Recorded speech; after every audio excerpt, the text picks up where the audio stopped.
رب اعوذ بک من همزات الشیاطین واعوذ بک رب ان یحضرون بسم اللہ الرحمن الرحیم الحمد للہ الذی ہدانا لہذا وما كنا لنهتدی لولا ان هدانا اللہ لقد جاءت رسل ربنا بالحق والصلاة والسلام على سید اصل ما فی الوجود سر اللہ کل موجود نقطة دائرة الوجود صاحب لواء الحمد والمقام المحمود سیدنا المجدد والمصطفى الامجد وابی القاسم محمد اللهم صل على محمد وعلى محمد والصلاة والسلام على آلہ الطیبین الطاہرین المعصومین المظلومین ولعنۃ الدائمۃ الباقیۃ علی اعدائہم اجمعین من الآن إلى قیام یوم الدین اما بعد فقد قال امامنا الکاظم علیہ الصلاۃ والسلام اللهم صل على محمد وعلى محمد جاہد نفسک لتردها عن هواها فإنه واجب عليك كجهاد عدوك صلوات پڑھیں محمد وعلى محمد اللهم صل على محمد وعلى محمد آج کی یہ شب شہادت امام موسی کاظم علیہ الصلوۃ والسلام اللهم صل على محمد وعلى محمد اور اسی کے ساتھ ساتھ جو آنے والی شب ہے وہ وفات حضرت ابو طالب علیہ الصلوۃ والسلام اللهم صل على محمد وعلى محمد دونوں مناسبتوں کی تسلیت اور تعزیت آپ سب کے خدمت میں عرض کرتے ہیں اور ہم سب کی طرف سے تمام علماء مراجع ولی فقیہ بالخصوص وقت کے امام کی خدمت میں تسلیت اور تعزیت عرض کرتے ہیں۔ سب سے پہلے خود امام کاظم علیہ الصلوۃ والسلام کے بارے میں بنیادی جو باتیں ہیں، آپ کی ولادت باسعادت 7 صفر 128 ہجری میں ہوئی ہے اور شہادت کل کا دن 25 رجب 183 ہجری میں ہوئی ہے۔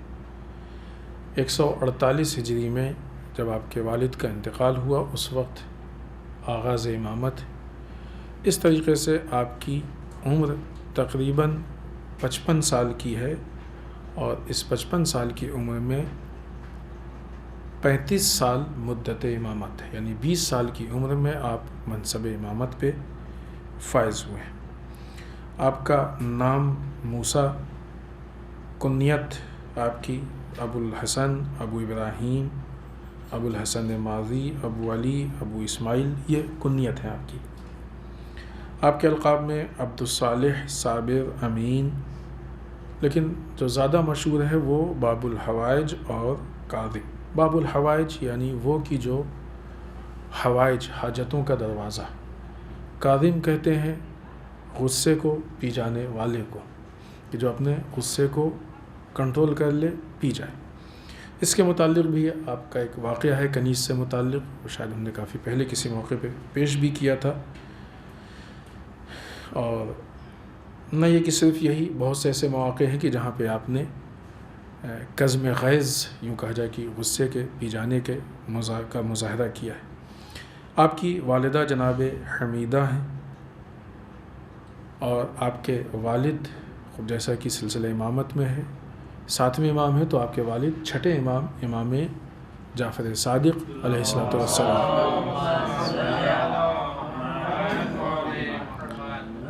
خب 3 باتیں عرض کرنی ہے۔ پہلی چیز کی جو زمانے کے حالات تھے آپ کے وہ، دوسری چیز جناب ابو طالب، چونکہ آپ کے سلسلے سے بھی گفتگو ہے لہٰذا کچھ باتیں ان کے متعلق، اور تیسری چیز جو ہم نے امام کا یہ قول پیش کیا ہے، اس قول کے ضمن میں بعض باتیں پیش کرنی ہے، لہٰذا یہ مختصر سی گفتگو ہے کہ جو آپ کی خدمت میں ہم پیش کریں گے۔ امام کے زمانے کے جو حالات تھے وہ اعتقادی یعنی عقائد کے اعتبار سے یا عمل کے اعتبار سے بھی کافی حملہ ہو رہا تھا، اور پولیٹیکل اعتبار سے بھی کافی مشکلات اور مسائل آپ کے سامنے تھے۔ اعتقادی اعتبار سے آپ کے زمانے میں شیعوں کے کافی فرقے تھے کہ جو وجود میں آ گئے تھے، یعنی ایسے افراد معین کیے گئے تھے کہ جو لوگوں کے عقائد کو منحرف کر رہے تھے، راستے سے ہٹا رہے تھے۔ یہ بحث کی جو تقریباً ہر امام کے اکثر امام کے زمانے میں، سبھی امام کے زمانے میں کیا گیا، لیکن یہ جو فرقے ہوئے ہیں یہ اکثر امام کے زمانے میں ہے، لیکن عقیدے کے اعتبار سے جو منحرف کرنے کی کوشش ہوئی ہے وہ ہر امام کے زمانے میں ہوئی ہے۔ یہ بحث آج ہماری قوم کو شاید بہت زیادہ باور نہیں ہوتی ہے، یقین نہیں ہوتا ہے اس پہ، اور اسی لیے آج کی اس تاریخ میں جب عقائد کو لے کے انحرافات آتے ہیں تو وہ نہایت سادگی کے ساتھ ان کو قبول کر لیتے ہیں۔ اگر ہم ماضی کی اس داستان کو محسوس کریں، اس کو دیکھیں، اس کی بنیاد پہ تجربات کو حاصل کریں، تو آج جو انحرافات ہیں ان کو ہم قبول نہیں کریں گے، ہم ان کو رد کر دیں گے۔ خود یہ چیز بھی سوچنے والی ہے کہ جب ائمہ موجود تھے اس وقت لوگوں نے انحراف کرنے کی کوشش کی اور کافی حد تک کامیاب ہو گئے، ائمہ کے زمانے میں ہوا ہے۔ تو آج تو ہمارے امام پردہ غیب میں ہے، آج یہ چیز ان کے لیے نسبتاً آسان ہو گئی ہے۔ لہٰذا مشہور عالم اسلام کے بعض فرقے کی جو کلامی اعتبار سے منحرف ہوئے ہیں وہ اہل حدیث یا اس قسم کے وہ امام کے زمانے میں وجود رکھتے تھے، موجود تھے، یا جو غالیوں کا گروہ ہے کہ جو کہ امام سے پہلے تھا وہ بھی امام کے زمانے میں موجود تھا، غالیوں کا گروہ۔ ایسے افراد معین کیے جاتے تھے کہ جو عقائد کو لے کے لوگوں کے درمیان اختلافات پیدا کریں۔ اس طرح کے مسائل اور مشکلات امام کے زمانے میں آ رہی تھیں۔ ان حالات سے لڑنے کے لیے، ان حالات سے مقابلہ کرنے کے لیے امام نے آمادگی کی تھی، اور نہ یہ کہ صرف آمادگی، اپنے افراد کو معین کیا تھا کہ جو ان حالات سے لڑے۔ دوسری طرف سے جو سیاسی اعتبار سے حالات خراب تھے، ہمیشہ خراب رہے سیاسی اعتبار سے حالات، کیونکہ جب حکومت امام کا حق ہے اور امام کو نہیں دیا گیا ہے، یعنی غصب ہوا ہے، تو اس کا مطلب یہ کہ ایک سیاسی اعتبار سے رسہ کشی اور حالات خراب ہیں۔ امام چاہتے ہیں کہ ہم کو حق واپس ملے، لیکن چھیننے والے نے واپس دینے کے لیے تو نہیں کیا۔ لہٰذا وہ بات ہم نے عرض کی تھی شاید جمعے میں یا کسی اور موقع پہ، کہ وہ جو حکومت کے حدود اربع کی بات ہے، خود امام کے زمانے کی بھی بات ہے کہ جب کہا گیا کہ فدق کے مسئلے کو آپ بیان کیجیے، ہم واپس کر دیں گے، تو امام نے جو حکومت کے حدود تھیں، باؤنڈری تھی، وہ گنا دی، اور حاکم یہ سن کے چپ ہو گیا، نہیں کچھ کہہ سکا۔ اسے معلوم تھا کہ امام کیا کہنا چاہتے ہیں۔ ایک مسئلہ، حکام نے ائمہ کے ہاں ہمیشہ اس بات کی کوشش کی ہے کہ جواسیس کو بھیجا ہے، جاسوس رکھے۔ اس مسئلے پہ بھی ہم گفتگو اس سے پہلے کر چکے ہیں، لہذا تفصیلی گفتگو نہیں کریں گے، ایک پوائنٹ کی طرف اشارہ کرتے ہوئے آگے نکل جائیں گے۔ امام نے بھی اپنے زمانے میں، اب یہ اس پہ ڈیپینڈ ہوتا ہے کہ امام کو کیسے اصحاب ملے۔ حالات کے اعتبار سے جب امام کسی ایکٹیویٹی کو انجام دینا چاہتا ہے، کسی کام کو، تو سارے کام امام خود نہیں کر سکتے، بہت سے کاموں کے لیے امت کی ضرورت ہوتی ہے، یہ امت میں ویسے افراد کی ضرورت ہوتی ہے۔ اگر افراد میں وہ صلاحیت پائی جاتی ہے تو امام اس کام کو آگے بڑھاتے ہیں۔ مثلا امام صادق علیہ السلام کے زمانے میں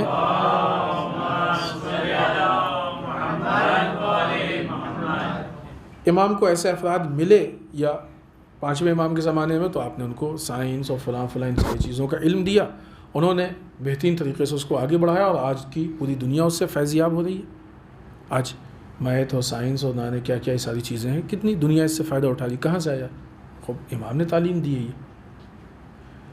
اسی طریقے سے ساتویں امام کے زمانے میں، دوسرے امام کے زمانے میں بھی بعض چیزیں ہیں، لیکن ساتویں امام کے زمانے میں یہ چیز زیادہ ہے کہ آپ کے تقریباً 5 یا 6 چاہنے والے تھے کہ جو حکومت کی منسٹری میں، حکومت کے سسٹم میں بنوانے منسٹر تھے، وزیر تھے، جن میں سب سے مشہور نام علی بن یقطین کا ہے۔ وہ واقعہ بھی ہم لوگوں نے بارہا سنا ہے کہ جب علی بن یقطین کے خلاف حاکم سے شکایت کی گئی اور یہ بھی کہا گیا کہ جو آپ نے لباس خلعت دی ہے وہ اس نے اپنے امام کو بھیج دی ہے، رافضی ہے، یہ ہے وہ ہے، تو وہ حاکم چھپ کے دیکھنا چاہا، تو امام نے علی بن یقطین تک میسج بھیجا کہ اپنے وضو کے بدل دو طریقے کو، اور وہ خلعت بھی واپس بھیج دی۔ حاکم نے دیکھا ہمارے طرح وضو کر رہا، خلعت بھی پوچھا تو رکھی ہوئی مل گئی، تو حاکم کو یقین ہو گیا کہ جو لوگ کہہ رہے ہیں وہ جھوٹے ہیں اور علی بن یقطین ہم میں سے ہے۔ یہ یعنی امام نے نہ یہ کہ صرف بھیجا بلکہ نظر رکھی اور ان کے حفاظت کا انتظام کیا۔ بعض موقع پہ علی بن یقطین نے کہا کہ مولا یہ سب ہمارے لیے سخت ہوتا ہے، امام نے کہا نہیں، تم کو یہ کرنا، یہ دین کی خدمت تھی، یہ تم کو کرنا ہوگا۔ تو اس صلاحیت کے افراد امام کے ہاں تھے، اس لیے امام نے اس کو ان لوگوں کو وہاں بھیجا۔ ایسا نہیں کہ باقی نعوذ باللہ استغفر اللہ اماموں کے جو ہے نظریات میں فرق ہے اور دوسرے امام ایسا نہیں کرنا چاہتے تھے، نہیں۔ حالات کی تبدیلی دو اعتبار سے ہے، جس جہاز سے ہم گفتگو کر رہے ہیں، یا یہ کہ زمانہ اس چیز کی ضرورت کو محسوس کرتا ہے، زمانے کے اعتبار سے اس چیز کی ضرورت ہے، خوب یقیناً تھی، یا حالات کی تبدیلی اس اعتبار سے کہ امام کے ساتھ جو امام کے اصحاب ہیں اور جو امت میں افراد ہیں ان کے اندر کیا صلاحیت پائی جاتی ہے۔ اس اعتبار سے اگر آپ دیکھیں کہ امام کے پاس جو، اور یہ اہم ہے ہمارے لیے دیکھنا، یہ ہمارے لیے دیکھنا اہم ہے، اس لیے دیکھنا اہم ہے کہ یہ جو 11 اماموں کا زمانہ گزرا ہے، 11 اماموں کے زمانے میں بعض صلاحیت کے افراد تھے، لہٰذا امام نے وہ کام لے لیا، تو کچھ ہی کام لیے گئے۔ اگر امام جن صلاحیتوں کو چاہتے تھے وہ ساری صلاحیتوں کے افراد ہوتے تو ایک کمپلیٹ امت ہوتی اور امام اس امت کی بنیاد پہ حکومت قائم کر دیتے، وقت کے حاکم سے مقابلہ کرتے، حکومت قائم کر دیتے، لیکن نہیں ہو پایا۔ کیوں؟ اس لیے کہ امت میں صلاحیت نہیں تھی۔ لیکن جو ہمارے زمانے کے امام ہے اس کو حکومت قائم کرنی ہے، لہٰذا اس زمانے میں کچھ افراد سے کام نہیں چلنے والا ہے کہ مثلا ٹھیک ہے صرف ان لوگوں سے کام چل جائے گا کہ جن میں صلاحیت ہے کہ وہ پولیٹیکل ایکٹیویٹیز کریں، صرف ان لوگوں سے کام چل جائے گا کہ جو مثلا ایجوکیشن کے اعتبار سے کچھ کر لیں، صرف ان لوگوں سے کام چل جائے گا جو سوشل اعتبار سے، نہیں۔ امام کو ہر فیلڈ میں ماہر افراد چاہیے آج کے زمانے میں، کیونکہ ان کو ایک کمپلیٹ حکومت قائم کرنی ہے، حکومت میں ہر طرح کے افراد ہوں گے۔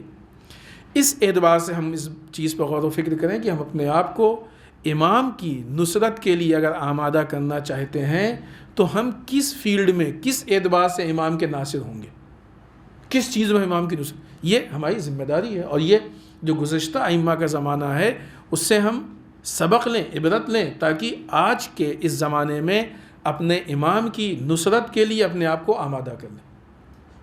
لہٰذا امام کے زمانے میں جہاں پولیٹیکل اعتبار سے، سیاسی اعتبار سے ضروریات تھیں اور آپ کے پاس ایسے لائق افراد تھے کہ جن کو آپ بھیجتے تو وہاں پہ وہ جا کے اپنے کام کو اچھی طریقے سے انجام دیتے، اور بھیجا امام نے، جا کے انہوں نے اچھی طریقے سے انجام دیا۔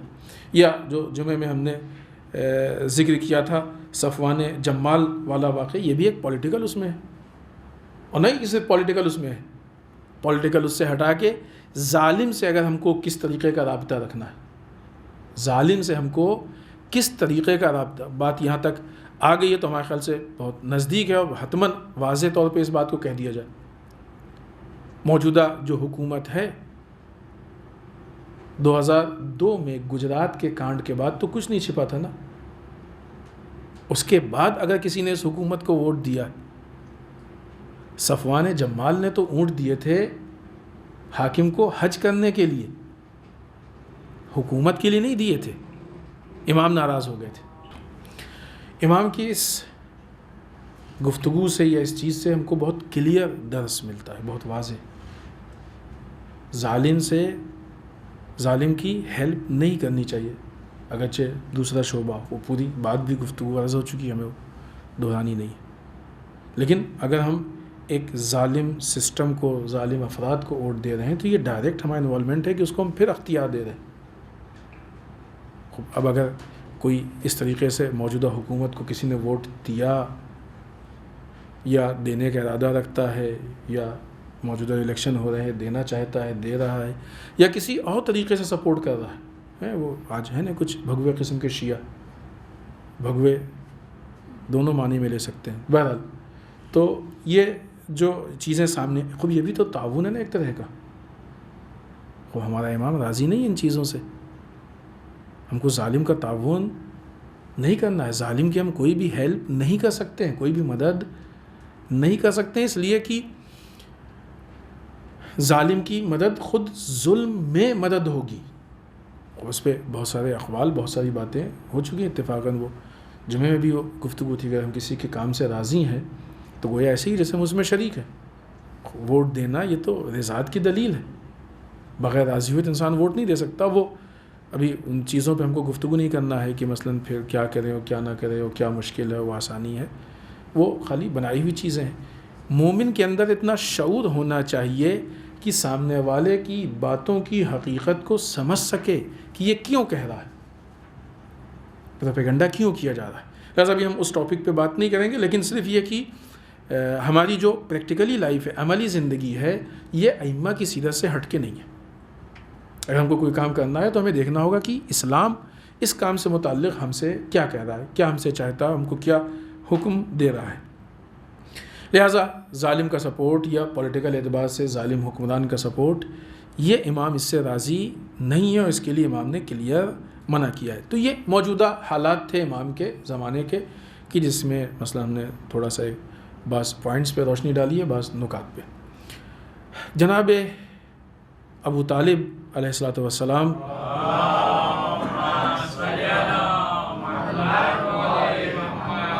کہ جن کی آنے والی شب یا آنے والی تاریخ جو ہے اس کے بعد والی ہے، وہ شب وفات ہے. ان کی زندگی میں ایثار قربانی اسلام کے لیے یا رسول اللہ صلی اللہ علیہ وآلہ وسلم کے لیے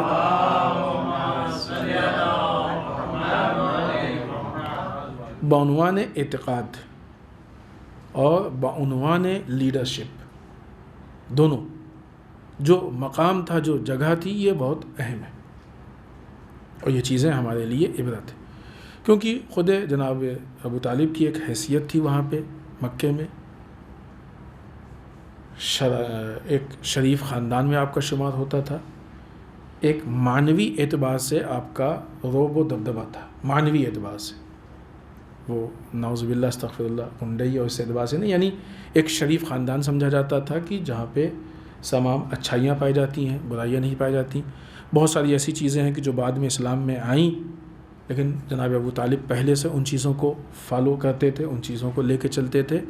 وہ تفصیلات اس کی ہیں اور ہم نے کسی موقع پہ اس کو ذکر بھی کیا ہے. تو یہ ساری وہ اچھائیاں تھیں کہ جس کو لے کے جناب ابو طالب ساتھ چل رہے تھے. آج بعض اوقات جب ہمارے ساتھ کوئی اس طرح کا عنوان جڑ جاتا ہے کہ ہمارے اندر یہ اچھائی ہے، یہ اچھائی ہے، یہ اچھائی ہے، تو اس وقت ایک حسد کا مادہ پیدا ہو جاتا ہے کہ اب ہم اپنے آگے کسی کو اچھا نہیں دیکھ سکتے کسی دوسرے کی، خاص کر کے کسی ایسے کے بارے میں کہ جو کہ ہو ہی ہم سے چھوٹا، وہاں بھتیجا ہو. ایسا حالات، ایسی فکریں ہو سکتی. لیکن کمال ہے جناب ابو طالب کا کہ اعتقادی اعتبار سے بھی جو مستحکم یقین آپ کو رسول کی رسالت پہ تھا، اور رہبری یا لیڈرشپ کے عنوان سے کمپلیٹ لیڈرشپ. حتیٰ بعض اوقات بہت سے چھوٹے چھوٹے مسائل میں جب امت آئی اور آنے کے بعد جناب ابو طالب سے کہا کہ آپ رسول کو یہ سمجھا دیجئے، رسول سے یہ کہہ دیجئے، تو ہوتا ہے کہہ سکتے تھے کہ ٹھیک ہے، ہاں تم ناراض نہ ہو، پریشان نہ ہو، بات کریں گے، دیکھیں گے، ٹھیک ہے جاؤ بتاؤ. بعض اوقات ہم لوگ کہتے ہیں نہیں، ٹال دیتے لوگوں کو، لیکن جناب ابو طالب نے چھوٹے چھوٹے مسئلے کا ہم پوچھ لیتے. آئی بات کی، لوگ کہہ رہے ہیں کہ آپ یہ اسلام کی تبلیغ چھوڑ دیجئے، لوگ کہہ رہے ہیں یہ چھوڑ دیجئے، ہم یہ دیں گے، یہ چھوڑ دیجئے، ہم وہ دیں گے. رسول نے اس کا جواب دیا، اور جو جواب دیا منوان ویسے ہی جا کے وہ جواب آپ نے ان کفار کو دیا. تو جناب ابو طالب کی سیرت کہ اگرچہ بہت زیادہ ہم لوگوں کے درمیان رائج نہیں ہے، مطلع نہیں ہے، لیکن یہ سیرت ہمارے لیے بہت زیادہ درس لے کے کہ کس طریقے سے ہم کو دین پہ عمل کرنا ہے، کس طریقے سے ہم کو ایک لیڈرشپ کو فالو کرنا ہے، اور کس طریقے سے ہم کو ایک لیڈرشپ کا ناصر بننا ہے. نارمل امت کے عنوان سے لیڈر کو فالو کرنا اور ہے، لیکن ایک نمایاں ناصر بننا اور ہے. بالخصوص وہ شیب ابو طالب کی صعوبتیں اور مشکلات کی جس کی بنیاد پہ کہا جاتا ہے کہ جناب ابو طالب کی جو کا انتقال واقع ہوا ہے ان مشکلات کی بنیاد پہ ہوا ہے۔ 3 سال تک اس طریقے سے شیب ابو طالب میں رہنا کہ جہاں کھانے اور پینے کے سامان کی ایک دم اس کا فقدان ہو، نہ کے برابر ہو، بعض اوقات پیڑ کی چھال یا پتے یا گھاس کو کھا کے زندگی گزارنا یہ چھوٹی قربانی نہیں ہے۔ اور یہی وہ مشکلات تھیں کہ جس کے بعد آنے والے سال میں جناب ابو طالب کا بھی انتقال ہوا، جناب خدیجہ کا بھی انتقال ہوا، اور رسول اللہ صلی اللہ علیہ وآلہ وسلم نے اس سال کو عام الحزن کہا ہے، غم کا سال کہا کہ یہ غم کا سال ہے۔ خوب اس عام الحزن سے بھی بہت زیادہ جو ہے وہ مسائل حل ہوتے ہیں کہ اس کا مطلب کہ رسول غم مناتے تھے۔ یہ بھی ایک بہت بڑا استدلال ہے کہ رسول، یہ ہوتا نہیں اعتراض کی غم منانے کی کیا ضرورت ہے، وہ عام الحزن یہ ٹائٹل دینا یہ خود ایک بہت بڑی دلیل ہے کہ ہاں رسول بھی غم مناتے تھے۔ آئیے آخری مرحلے میں وہ حدیث کی جو ہم نے آپ کے سامنے امام کی پیش کی ہے اس پہ تھوڑی سی گفتگو اور آپ کی زحمت تمام۔ امام فرماتے ہیں جاہد نفسک لتردھا عن ہواہا، اپنے نفس سے جہاد کرو، لڑائی کرو۔ کس چیز کے لیے؟ تاکہ اس کو خواہشات سے روکو، اپنے نفس سے خواہشات سے روکنے کے لیے لڑائی کرو۔ کیسے لڑائی کرو؟ فَإِنَّهُ وَاجِبٌ عَلَيْكَ، یہ اپنے نفس سے لڑائی کرنا یہ تم پہ واجب ہے کجہاد عدوک، اسی طریقے سے جیسے تم اپنے دشمن سے جہاد کرتے ہو ویسے یہ جہاد کرنا واجب۔ یہ بات جانتے ہیں آپ، بارہا سنا ہوگا کہ وہ جہاد اصغر ہے، جہاد اکبر ہے، نفس سے جہاد کرنا، اس لیے کہ دشمن سے جہاد کرنا نسبتاً آسان ہے لیکن نفس سے جہاد کرنا نسبتاً مشکل ہے۔ جہاد کے جو مقدار ہے اس کے اعتبار سے بھی فرق ہے، دشمن سے جہاد انسان پوری زندگی نہیں کرتا ہے لیکن نفس سے جہاد انسان کو ہر لمحہ کرنی پڑتی ہے، ایک ایک لمحہ نفس سے جہاد کرنی پڑتی ہے، ہر موقع پہ کرنی، کیونکہ کبھی بھی نفس جو ہے وہ چھلانگ مار کے خواہشات کی طرف چلا جاتا ہے اور بہت تیزی سے۔ یہ پوری ایک گفتگو ہے کہ انسان کا رجحان ضروریات کی طرف زیادہ ہے یا خواہشات کی طرف زیادہ ہے۔ خواہشات کو اتنا غالب کر دیا گیا ہے، اتنا خواہشات کو غالب کر دیا گیا ہے کہ آج بعض اوقات دین بھی اس عنوان سے پیش کیا جاتا ہے یہ کرو تو یہ ملے گا، یعنی دین بھی ذریعہ بن جاتا ہے کس چیز کا؟ خواہشات کے پورے ہونے کا۔ فکر خواہشات کی بنا دی گئی ہے، یہ ایک پورا کام کیا گیا ہے لیکن ہم کو بھی اتنا نادان نہیں ہونا چاہیے کہ ہمارے پہ کوئی بھی کام کیا جائے اور ہم اس کام کو ایکسیپٹ کر لیں۔ ٹھیک ہے یہ کام غلط تربیت ہوئی ہے، غلط طریقے سے آیا ہے، دشمنوں نے کیا ہے، سب کچھ، لیکن ہم نے بھی تو اپنے آپ کو اس لائق بنایا کہ ہم اس کو ایکسیپٹ کریں، قبول کریں۔ لہذا ہر لمحے انسان کو اپنے نفس سے جہاد کرنی ہے۔ نفس سے جہاد کرنے کے لیے انسان کے اندر بصیرت ہونی چاہیے، غفلت سے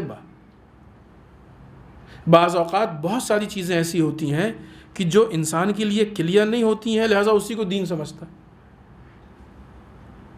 خود واضح یعنی جو اس طرح کی ائمہ کی باتیں ہیں کہ جو بعنوان واضح و نصیحت ہوتی ہیں، کئی مرتبہ یہ بات ہمارے جیسوں تک اس لیے نہیں پہنچ پاتی ہیں کہ بہت سارے پردے ہوتے ہیں، اور یہ ایک الگ گفتگو ہے، یہاں پہ صرف ہم ایک پوائنٹ عرض کرنا چاہتے ہیں۔ بہت سارے پردے ہوتے ہیں، خود امام کاظم علیہ السلام کی ایک حدیث ہے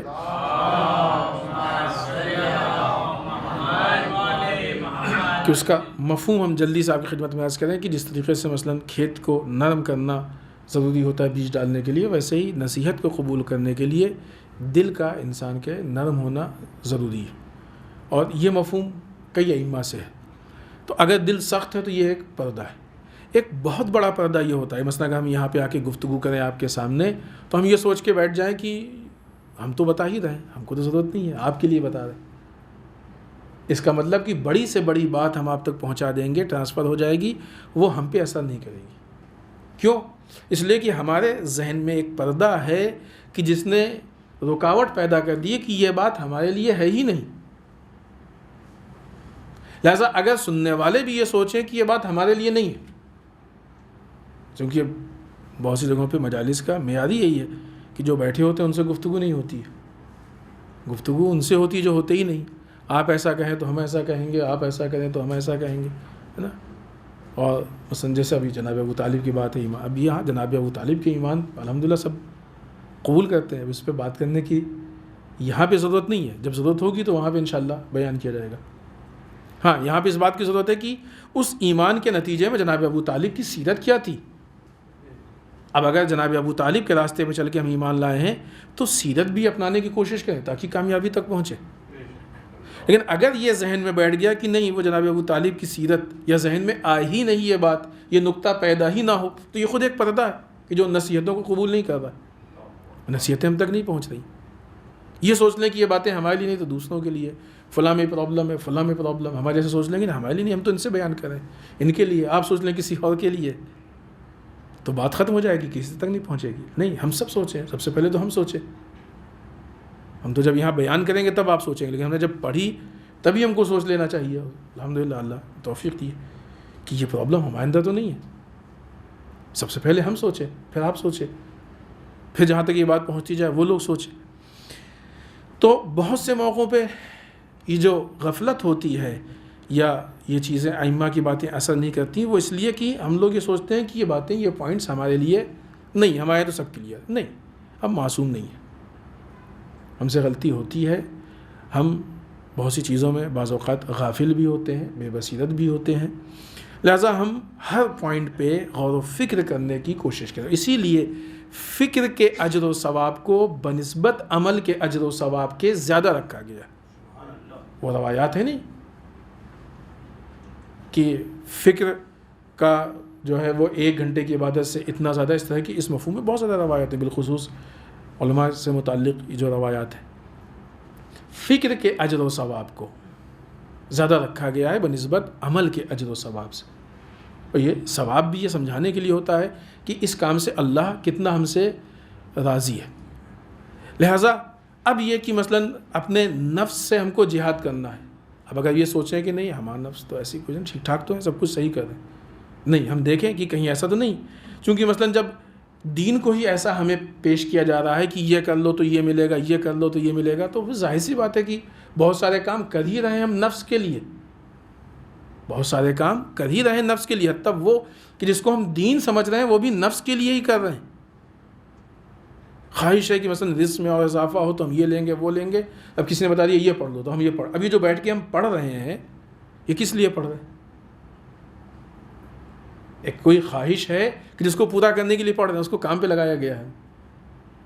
البتہ اس پہ یہ بات ہم نے پہلے بھی عرض کی ہے کہ اگر ہمارے ائمہ نے کہا ہے تو سراکوں پہ، لیکن اگر گڑھی گئی ہے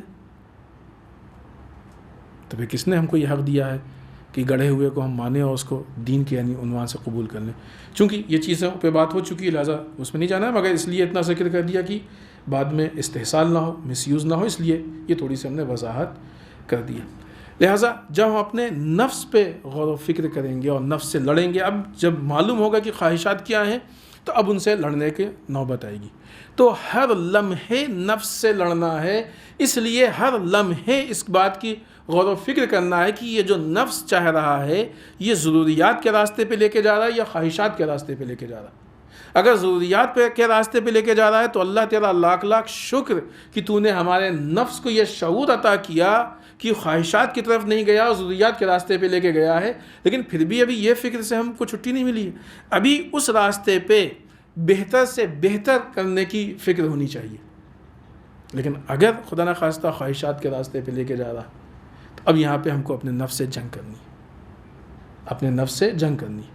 ضروریات کے راستے پہ ہے، وہاں پہ بھی نفس سے جنگ کرنی ہے کہ کہیں اس بیچ میں خواہشات نماز پڑھنے آئے، یہ سوچ کے آئے کہ اللہ کے لیے نماز پڑھ رہے ہیں، بیچ میں ذہن میں تصور پیدا ہو گیا اب اتنے سارے لوگ ہیں دیکھ رہے ہیں تو یہ بھی ہم کو نمازی کہہ دیں. لہذا ضروریات کے راستے پہ جانے کے بعد ایسا نہیں ہے کہ خواہشات کا خطرہ نہیں باقی رہتا ہے. یہ نماز کی تو بہت کامن مثال ہم نے پیش کی، یہ ہر چیز میں اس طرح کی مثالیں ہمارے لیے موجود ہیں. یہ جو امام کے اقوال، امام کی نصیحتیں ہیں، ان کو ہم لوگ گہرائی سے دیکھیں، اس کو ہم سمجھیں. در واقع شیعت اسی کا نام ہے کہ ہم امام کی باتوں پہ غور و فکر کر کے اپنا کے اپنے اندر تبدیلی پیدا کریں، اسی کے نام شیعت ہے۔ لہٰذا خود امام صادق وہ امام کاظم علیہ السلام کی حدیث ہے،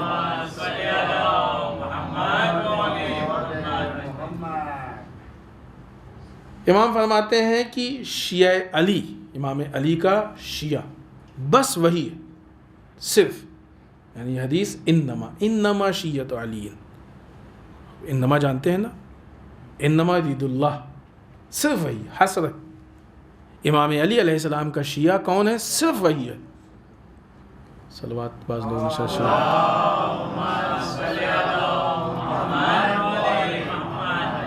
صرف وہی ہے کہ جس کا فعل اس کے قول کی تصدیق کرے۔ ایک چیز ہم نے کہی، خوب یہ کہی، یہ ہمارا دعویٰ کس حد تک ہم اپنے دعوے میں سچے ہیں، کیسے اس کی تصدیق ہوگی؟ ہمارا فعل اس ہمارے قول کی تصدیق کرے۔ یہ دو حدیثیں ہیں، پہلی حدیث ہم نے جو شروع میں عرض کی تھی، اور یہ اس گفتگو کے بیچ میں ضمناً عرض کی ہے کہ یہ دو اس شب میں امام کی تعلیمات میں سے اگر ہم اس کو اپنے نفس میں، اپنے وجود میں اتار لیں تو انشاءاللہ یہ دونوں حدیثیں ایسی ہیں کہ جو ہمارے وجود میں انقلاب پیدا کر سکتی ہیں، اور بالخصوص ان ماحول میں کہ جب ہم اپنے وقت کے امام کے ظہور کے انتظار میں ہیں، ایسی صورت میں یقیناً کچھ تو کمی ہمارے یہاں ہے، ہمارے جیسوں میں ہے کہ جو امام کا ظہور نہیں ہو رہا۔ اس لیے زیادہ غور و فکر کرنے کی ضرورت ہے۔ اگر انسان کی گاڑی نہیں چل رہی ہے، لاکھ میکینک کہے کہ آپ کی گاڑی بہت پرفیکٹ ہے، بھائی پرفیکٹ ہے تو چلنی چاہیے نا، کیوں نہیں چل رہی؟ نہیں چل رہی اس کا مطلب کہ کچھ پرابلم ہے۔ موبائل آن کر رہے ہیں، نہیں ہو رہا، خوب اس کا مطلب پرابلم ہے اس میں۔ نہیں سمجھ میں آ رہا تو ڈھونڈنے کی کوشش کریں کیا ہے۔ جب تک آن نہیں ہوگا اس کا مطلب کہ پرابلم ہے۔ امام پردہ غیب میں کیوں گئے ہیں؟ کیونکہ امت میں پرابلم تھی۔ ظہور کیوں نہیں ہو رہا ہے؟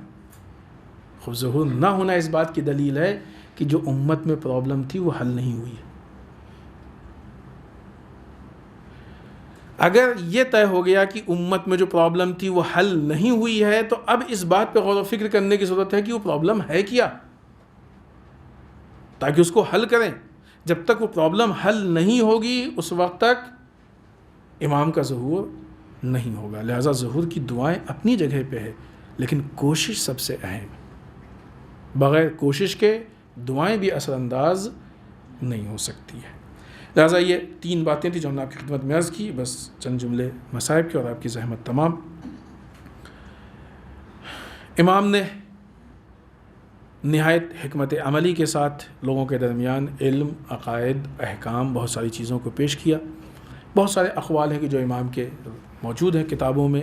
اخلاق کے عنوان سے امام نے کافی گفتگو کی، اور ایک سے ایک بہت ہی گہرے اور بہت ہی اہم جو امام کے اقوال ہیں، غیبت سے متعلق ہیں، برادر مومن سے متعلق بہت سے اقوال ہیں کہ جو موجود ہیں روایات میں۔ ان میں سے یہ جو ہم نے نفس سے جہاد کا، خوب یہ بھی اخلاق کے زمرے میں ہے، یا وہ امام علی کے شیعہ والا وہ عمل کے زمرے میں۔ بہت ساری باتیں امام نے پیش کی، اور ان ساری چیزوں کے ذریعے سے امام دن بدن مسلمانوں اور اپنے شیعوں میں مقبول سے مقبول تر ہوتے جا رہے تھے۔ ادھر سے ملعون ہارون کہ اس نے کافی کوشش کی کہ امام کو بدنام کیا جائے، امام کو امت سے دور کیا جائے، ایسے حالات پیدا کیے کہ امام کو امت سے دور کر دیا جائے۔ اور جب دیکھا کہ ان ساری رکاوٹوں کے باوجود بھی امام امت سے دور نہیں ہو رہے ہیں تو آخر میں پھر قید کر دیا گیا، تاکہ قید خانے میں ہوں گے تو لوگ امام سے نہیں مل پائیں گے۔ عجیب بات ہے کہ واقعی ایک پتہ نہیں، ابھی لوگوں کو شاید اللہ پہ بھروسہ نہیں تھا کہ یہ امر الہی ہے، امر الہی کو کوئی نہیں روک سکتا، اور یہ چیز ہر امام کے زمانے میں سامنے آئی۔ حکمران نے اپنے پورے اقتدار کی قوت و طاقت سے اس بات کی کوشش کی کہ امام امت کے سامنے بہت زیادہ پیش نہیں کیے جائیں یا نہیں آ پائیں، لیکن امام کے اندر جو کمالات تھے وہ امت تک پہنچے اور امت نے اس کو محسوس کیا، قبول کیا۔ اسی طریقے سے ساتویں امام کے لیے ہارون نے پوری کوشش کی، حتیٰ قید خانے میں قید کیا۔ امام کے چاہنے والے بعض ذرائع سے یہ معلوم کرتے رہتے تھے کہ امام کس حال میں، وہ قید خانے کے بھی بہت سارے واقعات ہیں جو ظلم کے واقعات ہیں۔ ہارون کوشش کرتا تھا ڈھونڈ کے ایسے افراد جو اس کو مینیج کرتے تھے قید خانے کو، اس کو داروغہ زندان کہا جاتا تھا، ایسے افراد داروغہ زندان رکھے جاتے تھے کہ جو امام پہ زیادہ سے زیادہ ظلم کریں، لیکن یا تو وہ امام کا چاہنے والا ہوتا تھا، وہ جا کے ظلم نہیں کرتا تھا، اور یا جب جاتا تھا تو امام کی عبادتیں، اطاعت، ان ساری چیزوں کو دیکھ کے وہ تبدیل ہو جاتا تھا۔ اور بہرحال یہ امر الہی ہے، لاکھ ہم کوشش کریں کہ لوگ امام سے دور ہو جائیں، لیکن امام ایک کردار، ایک سیرت کا نام ہے کہ جہاں اچھے آ کے تبدیل ہو جاتے ہیں۔ تو جب ہارون نے یہ دیکھا کہ ان ساری کوششوں کے باوجود، حتیٰ قید خانے کے باوجود بھی لوگوں کے درمیان امام کی روز بروز مقبولیت اور عظمت بڑھتی جا رہی ہے، اور شیعوں کی، آپ کے چاہنے والوں کی تعداد بھی بڑھتی جا رہی ہے، لوگوں کا عقیدہ امام پہ مضبوط ہوتا جا رہا ہے، تو پھر اس نے دھوکے سے زہر دلوایا۔ زہر کے لیے اس نے اپنے کام کرنے والوں سے کچھ خرمے منگوائے، ان میں سے کچھ دانے خرمے کے خود کھائے، پھر ایک تشت میں وہ خرمے رکھے گئے، سوئی اور دھاگوں کو زہر میں بجھایا گیا، اور بجھانے کے بعد پھر وہ سوئی اور دھاگا خرمے کے اندر سے نکالا گیا، جس سے خرموں کو زہریلا کیا گیا، اور ایک خادم کے ذریعے وہ خرمے امام کی خدمت میں پیش کیے گئے، اور یہ کہا گیا، نعوذ باللہ، چونکہ امیر المومنین صرف امام علی کا لقب ہے، یہ کہا گیا کہ امیر المومنین ملعون ہارون کو کہ انہوں نے اس میں سے کچھ خرمے کھائے ہیں، باقی یہ آپ کے لیے بھیجے ہیں، آپ ان سب خرموں کو کھا لیجیے۔ امام نے وہ خرمے نوش فرمائے، اور البتہ قسم دی گئی، یوں نہیں کہ مثلا یہ ساری چیزیں اتنی سادگی سے نہیں ہوتی، قسم دی گئی آپ کو، مثلا اپنے حق کی قسم دی ہے کہ آپ اس کو کھا جائیے۔ امام نے کھایا، ظاہر سی بات ہے کہ وہ سخت ترین اور مہلک ترین زہر تھا۔ جب وہ زہر امام کے جسم کے اندر پہنچا تو اس نے امام کے جسم کو اندر سے تکلیف دینا شروع کیا، جیسا کہ زہر سے متعلق سنا ہے کہ زہر جانے کے بعد اندر سے جسم پہ اثر کرتا ہے اور جسم کو کاٹنے کی کوشش کاٹتا ہے، جیسا جتنا مہلک زہر ہو۔ بعض اوقات اسی لیے ہے کہ زہر کے بعد پھر جب الٹی ہوتی ہے تو بعض اوقات جسم کے بعض ٹکڑے باہر آتے ہیں، خون باہر آتا ہے۔ یہ زہر جب جسم کے اندر جاتا ہے تو عجیب اس کی تاثیر ہوتی ہے۔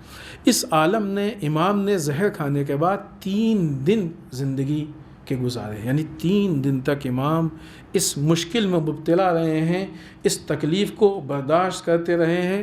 3 دن کے بعد امام اس دنیا سے گزر گئے، لیکن ایسا نہیں ہے کہ امام اس دنیا سے گزر گئے تو گزرنے کے بعد ان مصیبتوں سے امام کو سکون مل گیا۔ عزیزان محترم، اہل بیت کے ساتھ جو مظالم کیے گئے ہیں، ان مظالم کی الگ داستان ہے۔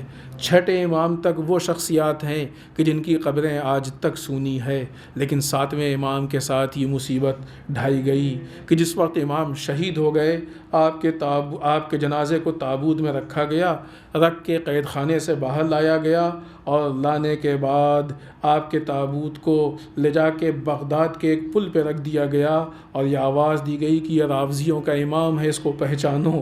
عزیزان محترم، حکومت کے خوف سے لوگ آ کے تابوت کو اٹھانے کی ہمت نہیں کر رہے تھے، بار بار یہ اعلان کیا جا رہا تھا، آؤ آ کے دیکھ لو، ان کو قتل نہیں کیا گیا، یہ اپنی موت مرے ہیں۔ لوگ آ کے دیکھ رہے تھے، امام کے جسم پہ کوئی زخم نہیں دکھ رہا تھا، لیکن ہاں امام کا ایک چاہنے والا مخلص شیعہ تھا، وہ سمجھ گیا کہ حکومت نے کون سی چال بازی چلی ہے۔ اس نے کہا امام سے خود پوچھ لو کہ امام کو قتل کیا گیا ہے یا امام خود مرے ہیں۔ کسی نے کہا کیسے بتا سکتے ہیں، ان کا تو انتقال ہو گیا۔ وہ جنازے کے نزدیک آیا، آنے کے بعد سوال کرتا ہے کہ اے مولا آپ بتائیے کہ آپ کو قتل کیا گیا یا آپ خود مرے ہیں۔ روایت میں ہے کہ جنازے سے آواز آئی اور 3 بار امام نے کہا قتلاً قتلاً قتلا، ہم کو قتل کیا گیا ہے، ہمیں قتل کیا گیا ہے، ہمیں قتل کیا گیا ہے۔ عزیزوں، ایک تو امام کو قتل کیا گیا، قتل کرنے کے بعد ایک مسلمانوں کی آبادی میں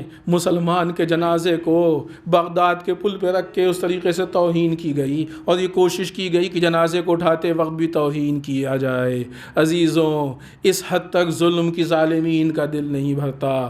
اس کے بعد پھر امام کو لے جا کے کاظمین میں دفن کیا گیا، چاہنے والوں نے دفن کیا۔ اے میرے مولا، آج بھی بعض اوقات کاظمین پہ حملے اس بات کو بیان کرتے ہیں کہ ہارون کی سیرت پہ عمل کرنے والے آج بھی زندہ ہیں کہ جو آپ کے وجود سے راضی نہیں ہیں اور بار بار ظلم کر کے اپنے رشتے کو بیان کرتے ہیں۔ انا للہ و انا الیہ راجعون، رضا بقضائہ و تسلیما لامرہ، الہی بحق الزہرا و ابیہا و باعلہا و بنیہا۔